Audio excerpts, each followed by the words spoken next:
Good Sunday morning, September 20th, from Nelson United Church, the month of celebrating God's creation, the Sunday of Wilderness. We just finished our live stream and some in-person worship here, and I'd like to take some time to talk to one of our youth members, Linn Murray.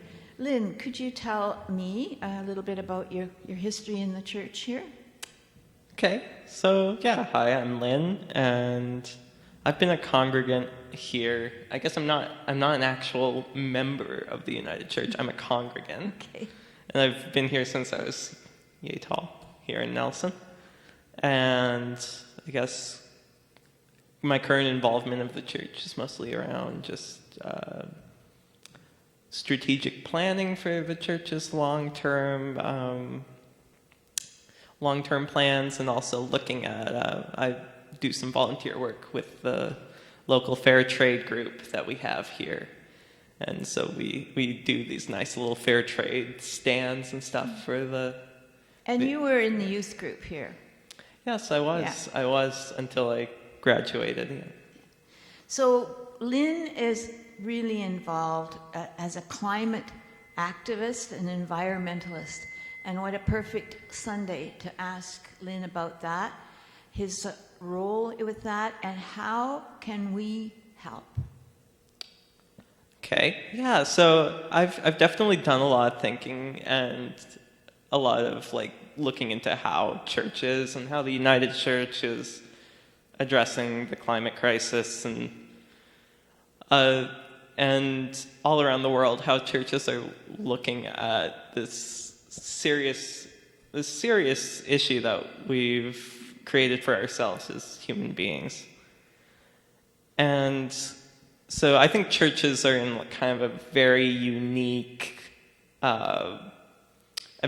place in society to affect change and to lower emissions and to deal with this crisis.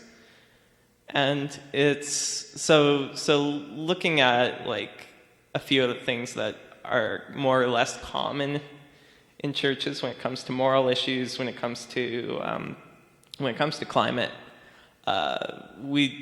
There's campaigns to divest money that churches or broader church organizations usually have invested in fossil fuel companies, big multinational companies that are causing lots of destruction, not only in Canada, but around the world in lower income countries.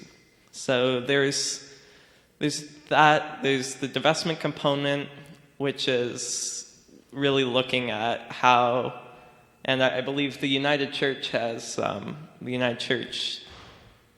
General Council did vote to divest a significant portion of the church's funds in fossil fuels fairly recently. But the reason that we do that is because the major fossil fuel companies for so long have engaged in this smear campaign, this disinformation campaign to delegitimize climate science and to just call into question everything and spread ignorance. And it's been, for the better part of the last century, this has been a tactic, and it's still being used today. And so we know morally as people who spend a lot of time thinking about how to live well and how to be kind. We look at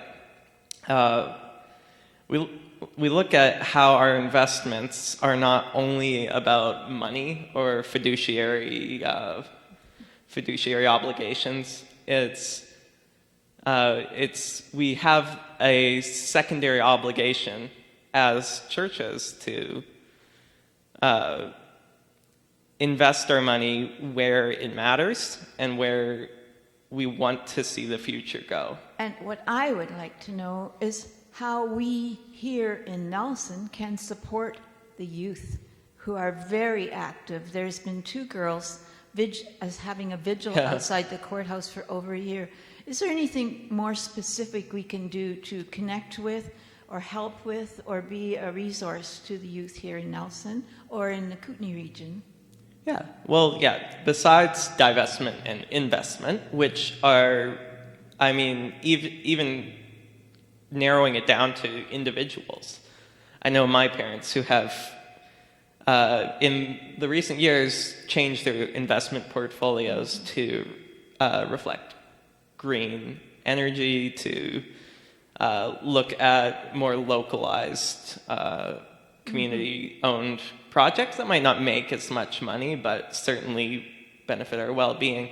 But when it comes down to like, what can a individual church, be it Nelson United or any church in the Kootenays or the world, what they can do to help support youth climate activists or the climate movement as a whole. That's what I'd like to know. Yes, it really comes down to the individual community and the individual circumstances of the church.